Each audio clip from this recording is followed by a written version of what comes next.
So, paano naman magpalit ng karayom at saka ng pressure foot?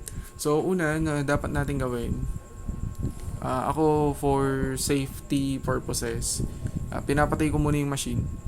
Yan. Okay. Baka kasi accidenting maapakan ninyo or mapindot ninyo yung start at bumaon sa daliri ninyo yung karayom. So, anong una natin gagawin?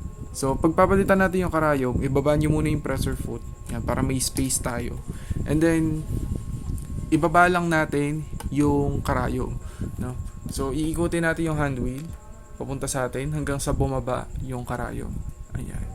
So, kapag nandyan na siya, mababa na. Ayan. Pwede na natin. Actually, hindi sobrang baba. Sakto lang na mahahawakan mo pa rin yung karayom. Kasi kapag sobrang baba, baka mahulog sa loob yung karayom. So, ito, makikita nyo yan, no? Ikutin nyo lang to counterclockwise papunta sa inyo. Ayan. Tapos kapag maluwag na, yan, di nyo naman kailangang iikot ng todo. Yan. Basta mahuhulog na yung karayom, yan, saluhin nyo lang. Okay? So, halimbawa, nagpalit tayo ng karayom, mapapansin natin na yung karayom sa mga domestic sewing machine, yung mga ganito na sewing machine, mga portable, yung karayom nila rounded yung sa harap, tapos yung sa may likod flat. Yan. So, kita ba yung shape niya? Yan. Ay, hindi kita. Pero ayan, basta yung flat na surface nung karayom, yun dapat yung nasa likod. At yung nakaharap sa inyo ay yung pabilog na parte. Okay? So, pag ilalagay na natin, yan, hawakan lang natin na maayos yung karayom. Yan. Okay, pasok lang natin.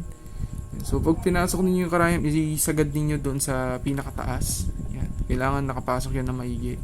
Tapos, habang tinutulak niyo pataas yung karayom, ikutin lang natin to clockwise, papunta sa likod ng machine. So, kapag mahigpit na, hindi nyo naman kailangan sobrang higpit, baka masira. Saktong higpit lang. Basta lock na yung karayom. Okay, so ayun, tapos na. Ganun lang yung paglagay ng karayom. Tapos i-thread nyo na ulit. Okay, so para mas makita lang natin, buksan ko lang yung ilaw. I mean yung machine. Yan. So kapag magpapalit naman ng pressure foot, syempre ang gagawin natin, itataas natin yung karayom. Yan. Okay. Yan. So taas lang natin yung karayom.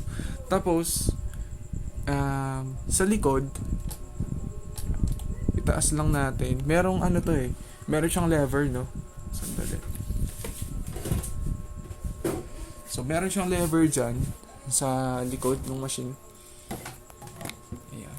So, kapag tinaas ko to, yan, tataas din yung pressure foot. Ayan. Tapos, mapapansin niyo meron siyang yan. Baka iba lang yung kulay sa inyo, pero pag pinindot mo to, mauhulog yung pressure foot. Tapos tanggalin mo na.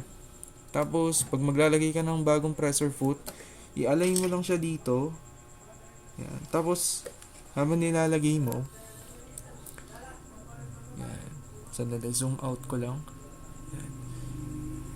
So, kapag i-align lang natin yung pressure foot dito, tapos alalay lang sa pagbaba ng pressure foot hanggang sa mag-click. Yan. Tapos pag tinaas mo yan, ayan na, nakalock na yung pressure foot. So, ganun lang magpalit ng karayom at ng pressure foot.